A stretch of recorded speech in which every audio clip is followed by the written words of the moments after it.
Give it back, Dominic, now. Before I do something we'll both regret. I didn't shout. My voice was a low, dangerous vibration that cut through the stifling air of the dining room.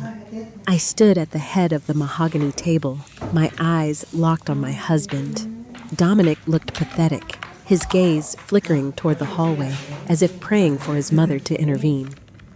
Ava, please don't make a scene. Dominic hissed, his voice trembling. Serafina was having a panic attack.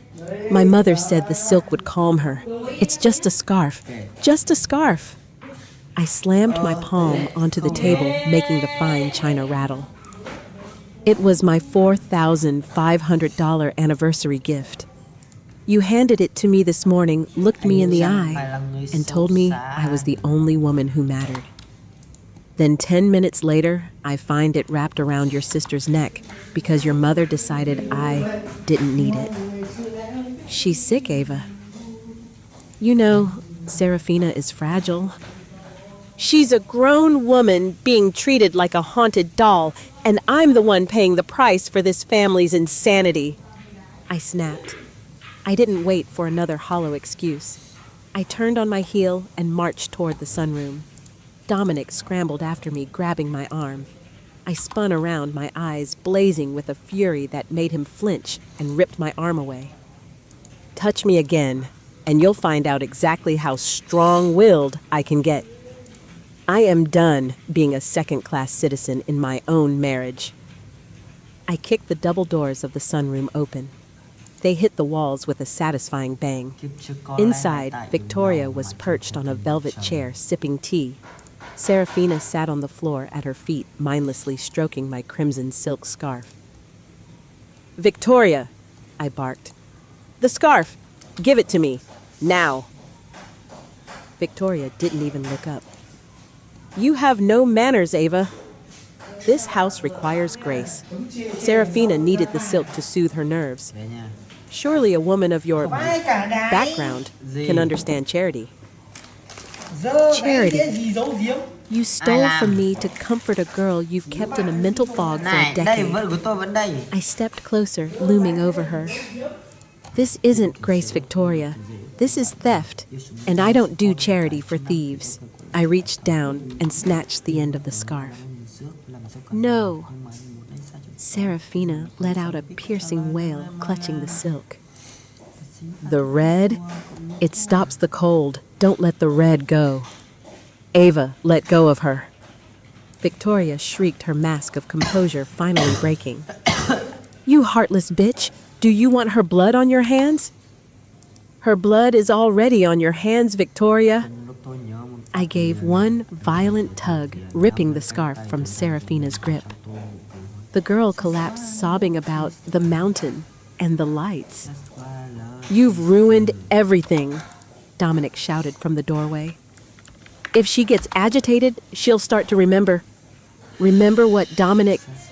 I marched up to him, shoving the crumpled silk into his chest. Remember that you're a coward? Or remember why she's terrified of the dark?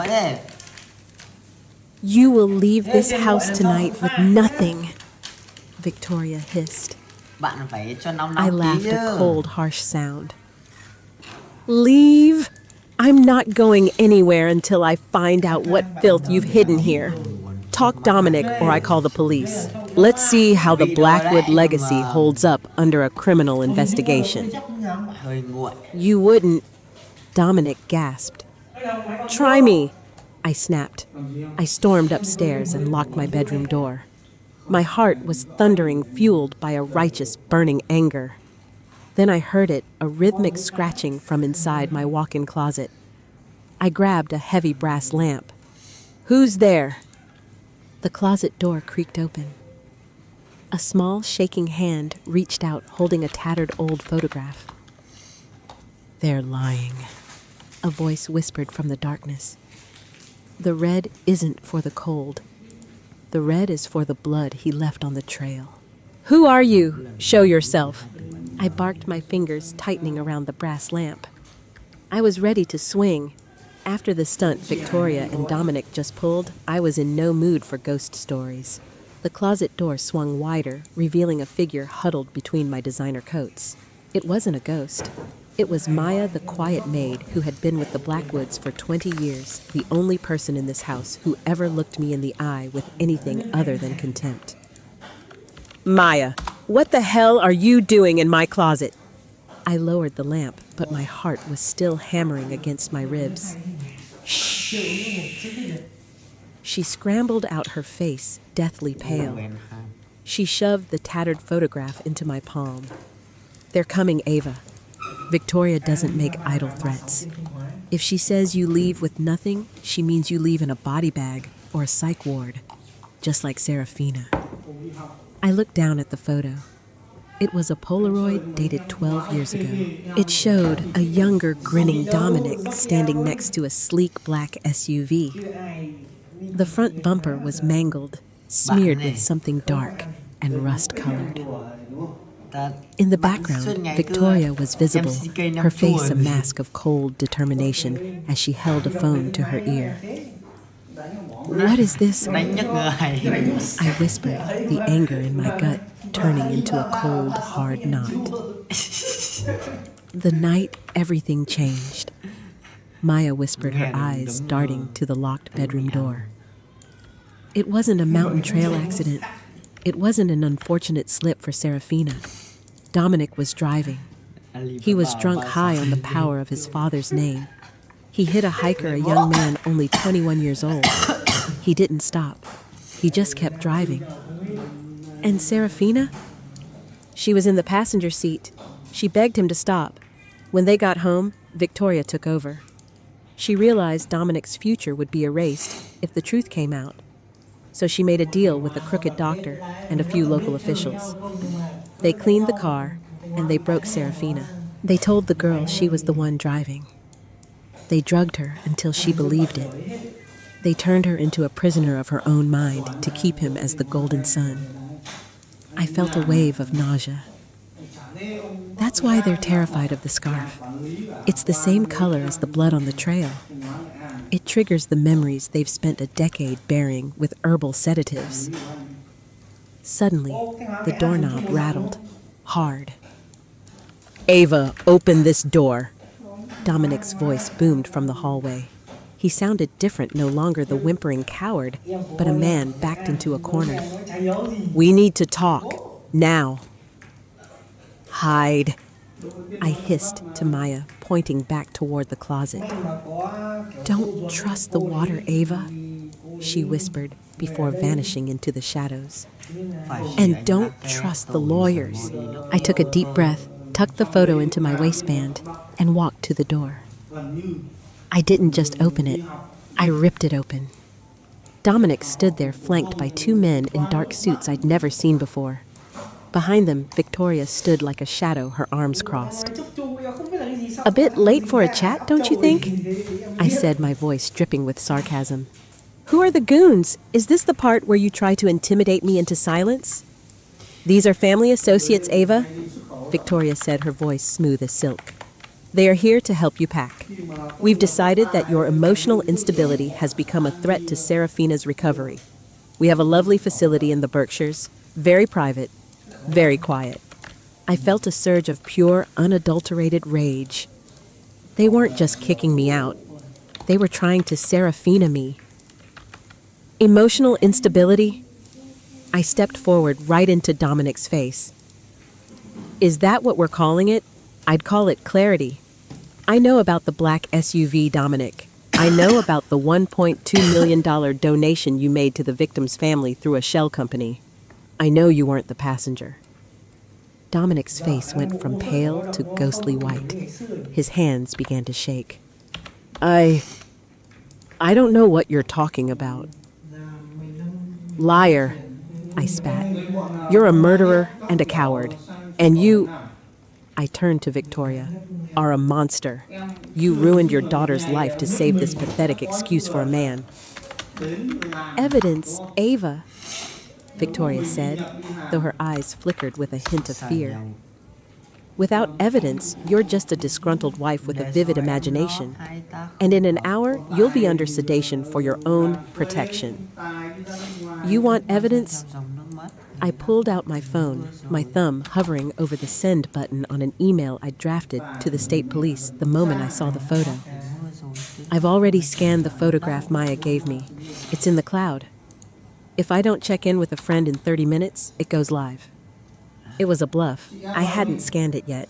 But the look on Victoria's face told me I'd hit the jugular. "You think you're so smart?" Victoria hissed. "But you're still in my house." She nodded to the two men. They moved toward me. "Touch me," I warned, raising the heavy brass lamp like a mace. "And I promise the first thing the police find is your teeth on the carpet." The taller of the two men, a brute with a jagged scar across his eyebrow, lunged for my arm. I didn't scream. Screaming was for victims, and I was done being one. I swung the brass lamp with every ounce of fury I'd suppressed for 3 years. The heavy base connected with his ribs with a sickening thud. He gasped, doubling over, and I didn't waste a second. I shoved the second man, a wiry type, who looked more like a hitman than a lawyer, straight into Dominic. They tumbled back into the hallway in a mess of expensive wool and panicked limbs. "Stay back!" I roared, standing in the doorway like a vengeful goddess. "I am not Serafina. You will not drug me. You will not cage me. And you sure as hell will not silence me." Victoria's face was a mask of frozen rage. "You've lost your mind, Ava. You really think a grainy photo from a decade ago is going to take us down? We own this county. The judges, the police, the media, they all cash our checks." "Then I guess you'll have to buy off the internet too," I countered, backing toward the balcony door. "Because I'm not just sending this to the local cops. I'm sending it to every major news outlet in Manhattan. The Blackwood legacy built on blood and sedatives. Has a nice ring to it, doesn't it? Dominic, do something," Victoria barked. Dominic scrambled to his feet, looking at me with a mixture of fear and something that looked dangerously like regret. "Ava, please, just give us the photo. We can talk. I'll give you whatever you want. $5 million, $10 million. Just name your price and walk away." "My price?" I felt a bitter laugh bubble up in my throat. "My price is your soul, Dominic. But you sold that 12 years ago on a mountain trail, didn't you? You watched a man die and let your sister take the fall. You're not leaving with that photo," the wiry man said, reaching into his jacket. I saw the glint of a syringe. "Watch me," I snapped. I bolted for the servants' stairs behind the vanity. I sprinted down the narrow, dimly lit steps, my breath coming in jagged gasps. I burst into the kitchen and ran straight into Maya. She was holding a heavy ring of keys. "The SUV is blocked," she whispered, shoving a set of keys into my hand. "Take the old truck in the shed. The gates are locked, but the perimeter fence near the creek is weak. Drive through it, Ava. Don't look back." I sprinted across the damp grass. I found the old Ford truck and jammed the key into the ignition. Crank, crank, roar. The engine groaned to life. I slammed it into gear and floored it, tearing across the manicured lawn. I steered the truck toward the creek where the wooden fence looked weathered. Crash! The wood splintered like toothpicks. I was through, but as I glanced in the rearview mirror, 2 sets of high beams appeared behind me. The hunt was on. I reached into my waistband to check the photo. My heart stopped. It was gone. It must have fallen out during the struggle. "No," I whispered. I had no evidence, but I remembered Serafina's whispers about the mountain lights. I didn't head for the city. I turned the wheel toward the mountain trail. If the evidence wasn't in my hands, I would find it where the blood was first spilled. The rusted Ford truck groaned as I pushed it up the winding incline of Blackwood Mountain. Behind me, the twin sets of high beams were gaining, slicing through the midnight mist like the eyes of a predator. Dominic and his hired thugs weren't just following me. They were trying to run me off the road. Come on, you piece of junk, just a little further. I growled, gripping the steering wheel so hard my palms bled. I reached the crest where the pavement turned into a treacherous dirt trail, the exact spot where 12 years ago a young man's life had ended and Serafina's nightmare had begun. I slammed on the brakes, sending the truck into a violent skid. I killed the lights and leaped out, disappearing into the thick brush, just as the Blackwood's sleek SUV roared over the hill.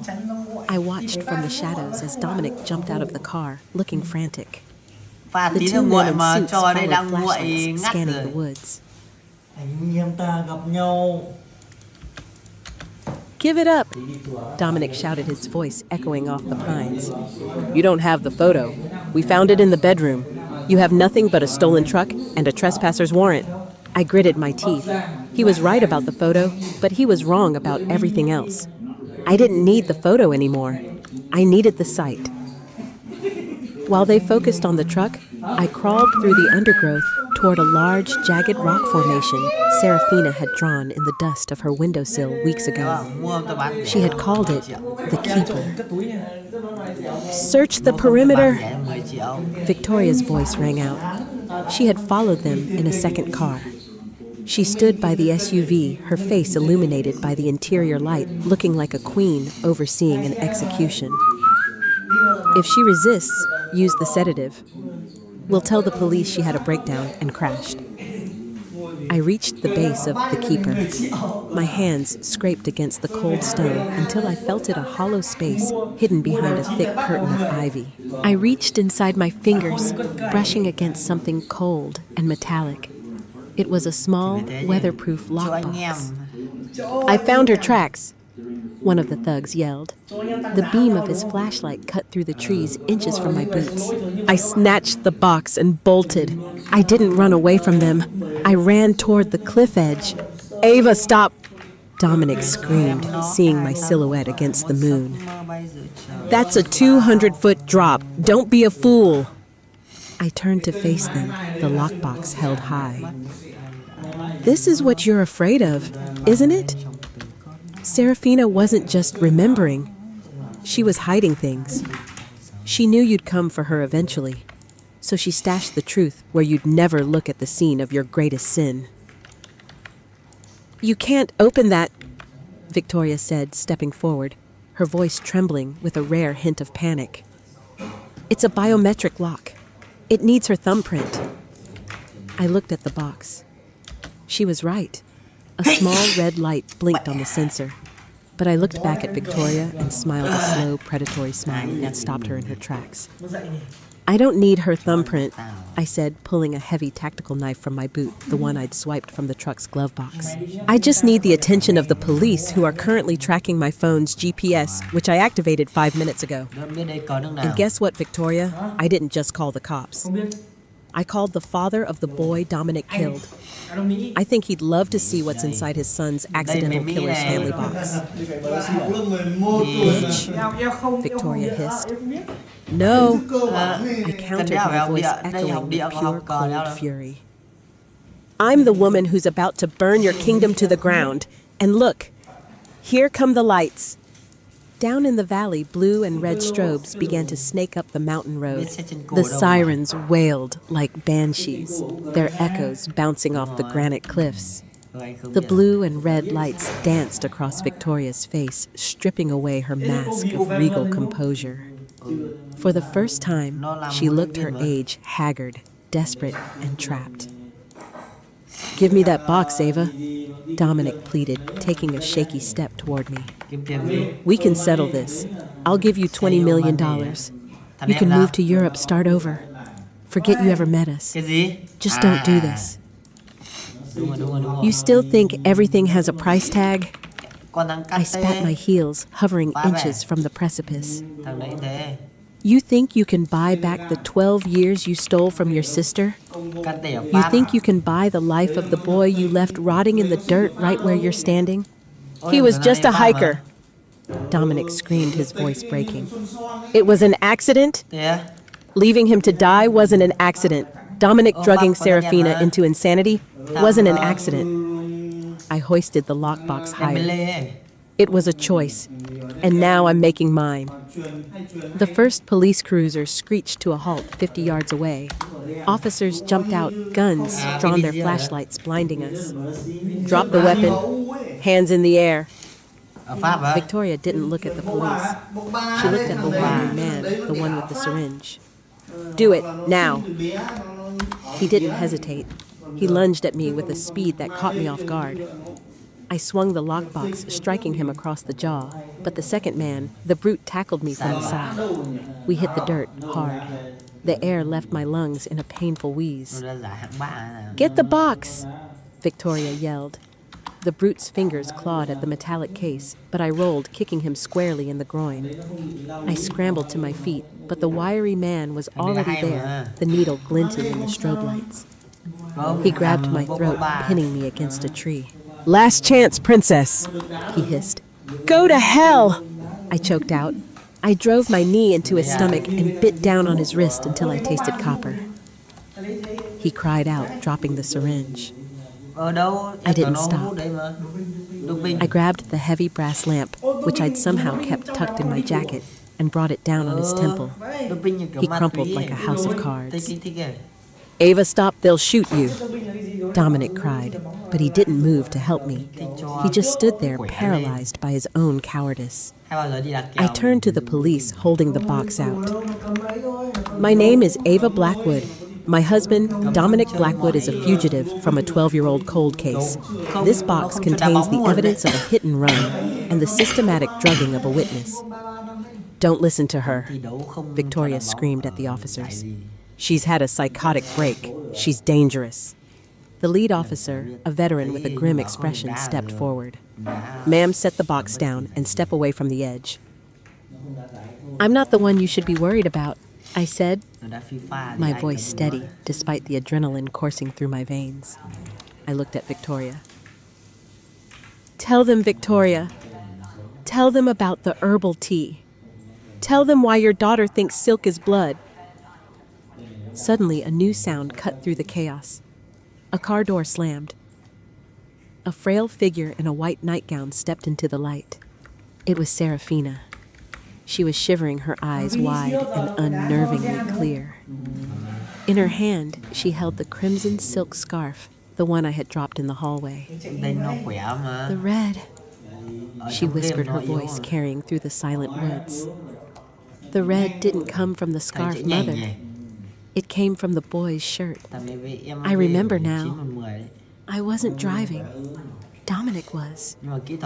The silence that followed was heavier than the mountain itself. The world seemed to stop spinning. The wind died down, leaving only the rhythmic throb of the police sirens. Serafina stood there, a ghostly apparition in the strobe lights, her finger pointing directly at Dominic. The fog Victoria had cultivated for 12 years hadn't just cleared. It had evaporated. Serafina, darling, you're confused, Victoria said, her voice trembling with a terrifying sweetness. She moved toward her daughter, her hands outstretched like claws disguised as a hug. You've had a nightmare. Come back to the car. We'll give you your tea. No, Serafina shrieked, backing away toward the police. No more tea. No more sleep. I remember the steering wheel. I remember the smell of whiskey on Dominic's breath. I remember the way his head hit the glass. The lead officer looked at Dominic, then at Victoria. The shift in the air was palpable. The officers didn't lower their weapons, but their focus shifted. I wasn't the target anymore. The Blackwoods were. Officer, I said, stepping away from the cliff's edge, my voice cold and sharp. The box. It's a biometric lock, but Serafina is right here. Let's see what she was so desperate to hide from her protectors. The officer nodded to his partner. They moved in, forming a protective barrier around Serafina. Dominic, do something, Victoria hissed, her composure finally shattering into jagged shards of panic. Explain this. Tell them she's delusional. But Dominic was gone. Not physically, he was standing right there, but the man I had married had vanished, replaced by a hollow shell. He sank to his knees in the dirt, burying his face in his hands. I can't do it anymore, Mother. Every time I close my eyes, I see him. I see the hiker. I see the red.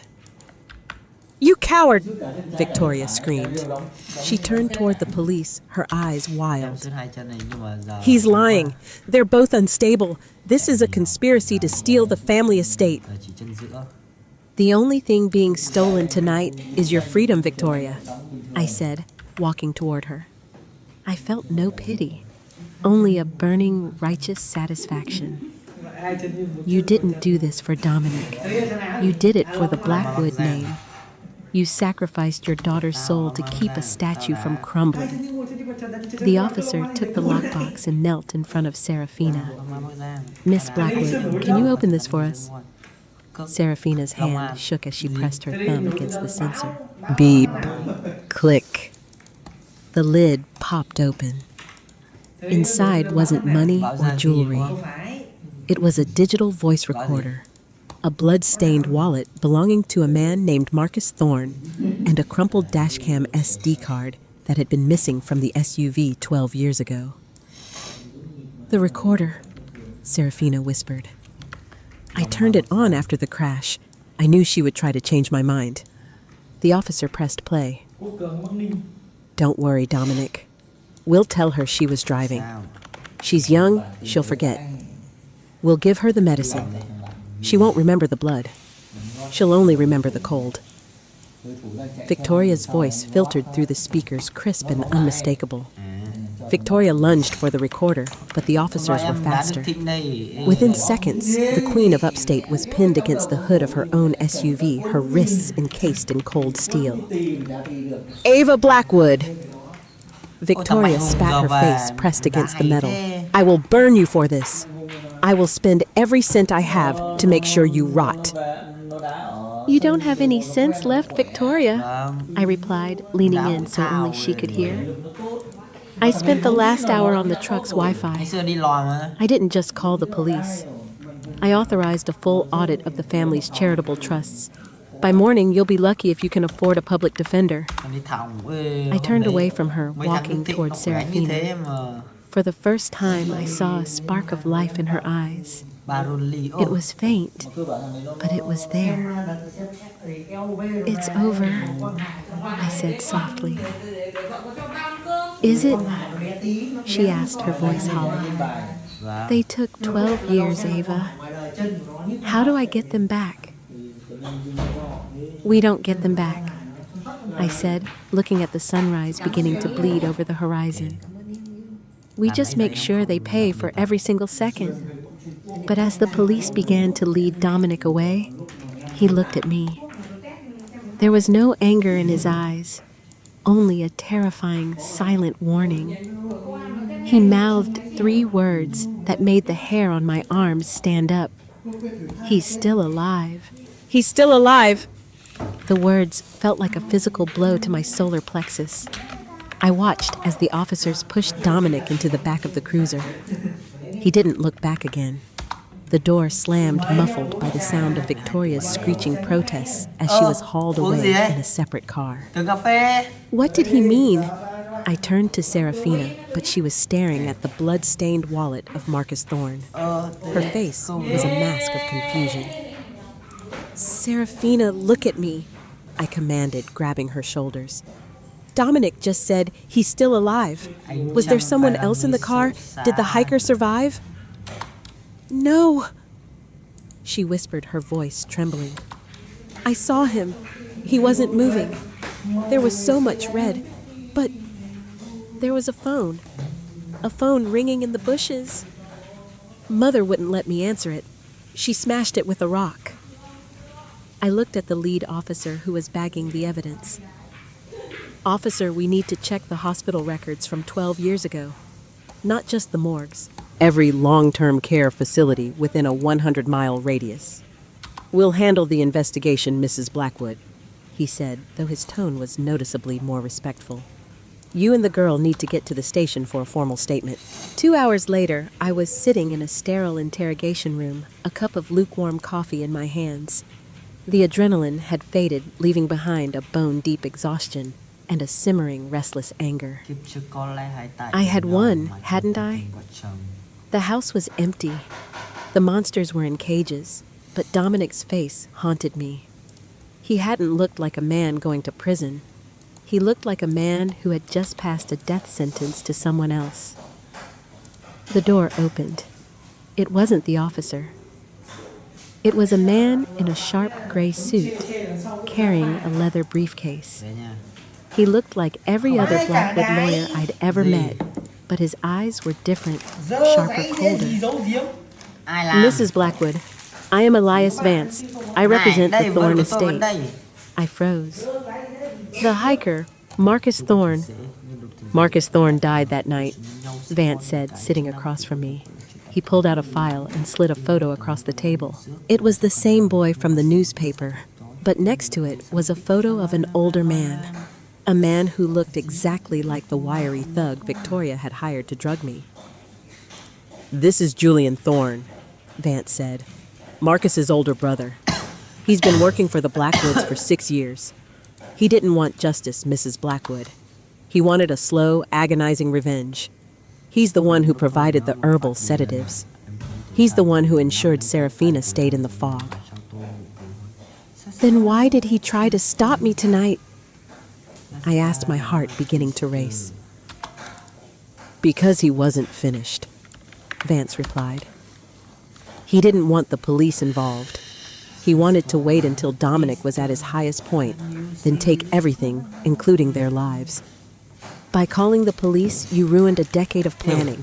And men like Julian Thorne don't handle disappointment well. I stood up the chair, screeching against the floor. Where is Serafina? She was taken to the county hospital for an evaluation, Vance said. Alone. She has an armed guard. One guard, I hissed, grabbing my jacket. You don't understand the level of obsession we're dealing with. If Julian is still out there, he's not going for the mother or the brother. He's going for the witness he spent 6 years caring for. I bolted out of the room, ignoring the calls from the officers in the hallway. I didn't have a car. Mine was still at the mansion, but I saw a set of keys sitting on a desk near the exit. I didn't think. I snatched them, ran to the parking lot, and found the corresponding unmarked sedan. As I floored it toward the hospital, my phone buzzed. An unknown number. I swiped answer and put it on speaker. You should have stayed out of it, Ava, a raspy voice whispered. It was the wiry man, Julian. You thought you were the hero of this story, but you're just the one who forced my hand. I was going to let her sleep forever. Now I have to wake her up for the final act. If you touch her, I will find you, I screamed into the phone. I'm not hard to find. He laughed, a dry, rattling sound. I'm exactly where it all began. And I have $200,000 of Victoria's getaway cash to make sure no one follows us. The call ended. I looked at the dashboard. I wasn't going to the hospital. He was taking her back to the mountain, back to the trail. I checked the glove box. No gun, just a heavy flashlight and a pair of handcuffs. Fine, I muttered, my eyes narrowing as I saw the mountain peak in the distance. Let's finish this. The engine of the unmarked sedan roared as I pushed it past 90 miles per hour, the tires screaming against the sharp turns of the mountain road. My knuckles were white on the wheel, my breath coming in short, jagged bursts of pure adrenaline. I wasn't just angry anymore. I was a living weapon. Julian Thorne had spent years poisoning this family from the inside, and now he was going to use the ruins of the Blackwood legacy to bury us all. I reached the dirt trail where the Ford truck still sat a mangled hunk of metal in the moonlight. I didn't stop. I drove the sedan straight through the brush until the undergrowth became too thick. I leaped out, grabbing the heavy tactical flashlight and the handcuffs. The air was freezing, biting at my skin, but I didn't feel it. I followed the sound of a woman's muffled sobbing. I found them at the very edge of the Keeper rock formation. Julian had Serafina pinned against the jagged stone. He wasn't holding a syringe this time. He was holding a flare gun, the orange tip pointed directly at her chest. In his other hand was a heavy duffel bag, Victoria's emergency cash. "Let her go, Julian!" I yelled, the beam of my flashlight cutting through the dark like a blade. He spun around, squinting against the light. His face was a mess of bruises and dried blood from our earlier fight. "You again. You just don't know when to play the victim, do you, Ava?" "I'm not built for the role," I snapped, stepping closer. "It's over. The police are 10 minutes behind me. You have the money. Just take the car and go." "Why her?" "Because she was there," Julian screamed, his voice cracking with a decade of grief. "She watched my brother die. She sat in that car and did nothing while their mother cleaned the bumper. She doesn't get to walk away and start a new life, while Marcus is a name on a cracked headstone. She was a child, Julian. She was drugged and manipulated by a monster. She was a witness." He countered, his finger tightening on the trigger of the flare gun. "And witnesses are meant to stay silent. I gave her peace for 6 years. I gave her the fog. You're the one who woke her up into this nightmare. This is on you." Serafina looked at me, her eyes streaming with tears. "Ava, he's right. I should have told. I should have fought." "No," I shouted. "That's what they want you to believe. That's how they kept you caged." I moved forward, my voice dropping to a low, lethal hiss. "Julian, look at me. You think this is justice? Killing a broken woman. You're not honoring Marcus. You're becoming exactly like Victoria Blackwood. You're sacrificing an innocent person to cover up a tragedy." He hesitated. For a split second, I saw the grieving brother behind the eyes of the killer. "I have $200,000 in this bag," he whispered, looking at the duffel. "I could go. I could disappear." "Then go," I said, holding out my hand. "Give me the flare gun, take the sedan, and leave. If you kill her, there is no escape. They'll hunt you for the rest of your life." Julian looked at Serafina, then at me. His hand trembled. Slowly, agonizingly, he began to lower the flare gun. I just wanted him to matter," he choked out. "He does matter," I said softly, taking another step. "But this isn't the way." Just as his arm dropped, a shot rang out from the woods behind us. Crack! Julian screamed, clutching his shoulder as he fell back. The flare gun went off, a brilliant, blinding orb of orange light soaring into the night sky, illuminating the entire cliffside. I spun around. Emerging from the shadows was a figure I didn't expect to see. It wasn't the police. It was Victoria's personal lawyer, a man who had been missing since the arrest. And he wasn't alone. He was holding a suppressed pistol, his face a mask of cold, professional efficiency. "Victoria sends her regards," he said, leveling the gun at all three of us. "She realized that as long as any of you are alive, the Blackwood name is never safe. Dead men and women tell no tales." The silence that followed the gunshot was more deadly than the blast itself.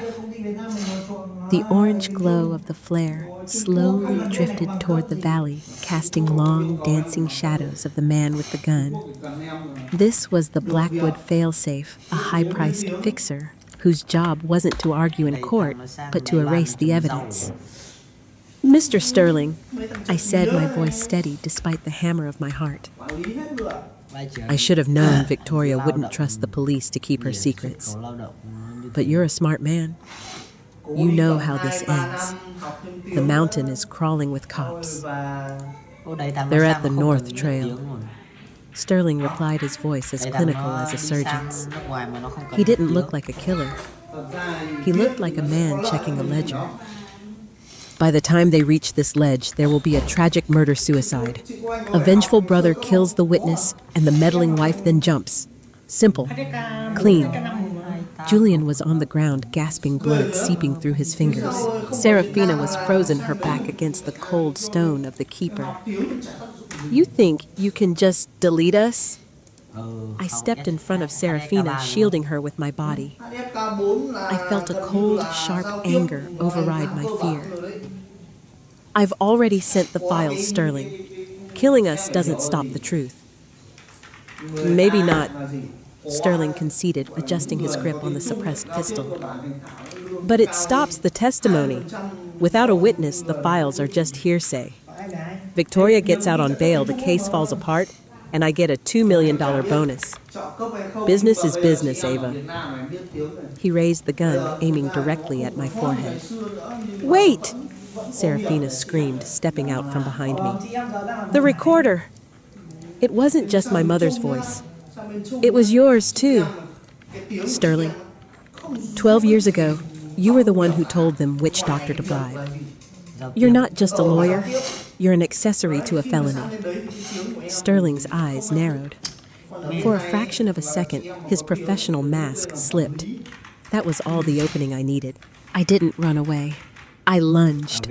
I threw the heavy tactical flashlight with all my strength. It struck him in the chest, the heavy aluminum casing thudding against his ribs. He grunted, his shot going wide, the bullet whizzing past my ear like a hornet. I didn't stop. I tackled him, my weight slamming him into the dirt. We rolled toward the edge of the cliff. He was stronger than he looked, his hands clawing at my face, trying to bring the pistol around to my temple. You arrogant bitch! He hissed, his fingers digging into my throat. I couldn't breathe. The world began to blur at the edges. But I reached into my jacket and found the one thing I had left, the handcuffs. I didn't try to cuff his wrists. I slammed the heavy steel ratchets against his temple. Once. Twice. The third time, I heard a crack. His grip loosened. I rolled on top of him, pinning his arm to the ground. I didn't think about the law. I didn't think about grace. I thought about the 3 years of gaslighting, the 12 years of Serafina's stolen life, and the blood of a boy left on this very trail. I didn't kill him. I did something worse. I clicked one end of the handcuffs around his right wrist. I dragged him toward the rusted, jagged axle of the overturned Ford truck nearby and clicked the other end shut. What are you doing? Sterling gasped, blood streaming down his face. Let me go. You wanted a tragic ending, Sterling? I stood up, wiping the dirt and blood from my mouth. I looked down at him with a coldness that would have made Victoria proud. Here's your ending. You're chained to the evidence of the crime you helped cover up. And the police? They aren't 10 minutes away anymore. As if on cue, the forest floor lit up. A dozen flashlights broke through the trees. Drop the weapon, a voice boomed. I stepped back, my hands raised as the officers swarmed the ledge. They found Sterling screaming and chained to a ghost, Julian bleeding out, and Serafina standing tall for the first time in her life. I walked over to Serafina and took her hand. Her grip was like iron. Is it really over now? She whispered. I looked at the sunrise. It wasn't the beautiful golden light from the movies. It was a cold gray dawn that revealed every scar on the mountain. The fighting is over, I said. Now comes the reckoning. The courtroom was as cold and silent as the mountain trail had been. I sat in the front row, my back straight, wearing the crimson silk scarf, not as a garment, but as a flag of victory. Across the aisle, Victoria Blackwood sat behind the defense table. She was no longer the queen of the estate. She looked like a withered leaf, her skin sallow under the harsh fluorescent lights. Beside her, Dominic sat with his head bowed, his spirit completely broken. He had taken a plea deal testifying against his mother and Sterling in exchange for a reduced sentence of 15 years. It was a high price for a coward, but a fair one Cho for a anh killer. em. The court calls Ava Blackwood to the stand, the bailiff announced. I stood up. Every eye in the room followed me. I walked to the stand, took the oath, and looked directly at Victoria. She tried to glare at me with her old venom, but I saw the truth in her eyes. She was terrified. Mrs. Blackwood. The prosecutor began. Can you describe the atmosphere in the Blackwood home during your marriage? It was a factory. I said, my voice clear and unwavering. A factory that produced lies and sedatives. They didn't just hide a crime. They dismantled a human being, Serafina, to protect a legacy that was already rotting from the inside. I spent the next 3 hours dismantling their defense. I spoke about the $10 million in hush money, the drugged tea, and the night at the cliff. I didn't play the victim. I played the witness, the judge, and the executioner. When I stepped down, I walked past Victoria. She hissed a single word, traitor. I leaned in my voice, a lethal whisper. A traitor to a lie is just a messenger of the truth, Victoria. Enjoy the silence of your cell. I hear it's much colder than the mountain. 3 months later, I stood on the porch of a small cottage in the Pacific Northwest, miles away from the shadows of New York.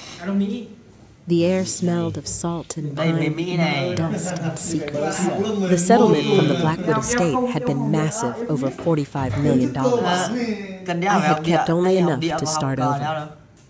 The rest, I funneled it into a foundation for victims of hit and runs and a specialized clinic for survivors of psychological abuse. The door behind me opened. Serafina stepped out carrying 2 mugs of coffee. She wasn't the ghost I had met 3 years ago. Her hair was cut short, her eyes were bright, and she had gained weight. She was attending art school now, painting landscapes that were filled with light instead of fog. The news says Sterling was sentenced to life this morning, she said, sitting on the porch swing. And the Blackwood mansion, it's been sold to a developer. They're tearing it down to build a park. Good, I said, taking a sip of coffee. Some ground is too poisoned to build on. Are you happy, Ava? She asked, looking at me intently. After everything you lost, after the anger. I looked out at the ocean. I thought about the woman I used to be, the one who wanted to be a part of a great family. I thought about the fury that had burned inside me on that mountain. I'm not looking for happy Serafina, I replied, a small, genuine smile tugging at my lips. I'm looking for real, and for the first time in my life, I don't have to look over my shoulder. My phone buzzed on the table, a notification from the bank. The last of the Blackwood assets had been liquidated. The debt was paid. I reached up and untied the crimson scarf from my neck. I watched the silk flutter in the wind for a moment before I let it go. It danced through the air, a streak of red against the blue sky, until it disappeared into the waves below. The red was gone. The cold was over. I turned back to the house, leaving the ghosts of the Blackwoods to drown in the sea. I was Ava, no last name required. And I was finally hauntingly free. Never trade your peace for a lie. No amount of money is worth living in fear. So stand tall and speak your truth. Because a clean conscience is the only way to truly be free. Thank you so much for listening to today's story. If you enjoyed it, please hit that like button and share your thoughts in the comments below. Don't forget to subscribe so you never miss our next gripping story. See you in the next one.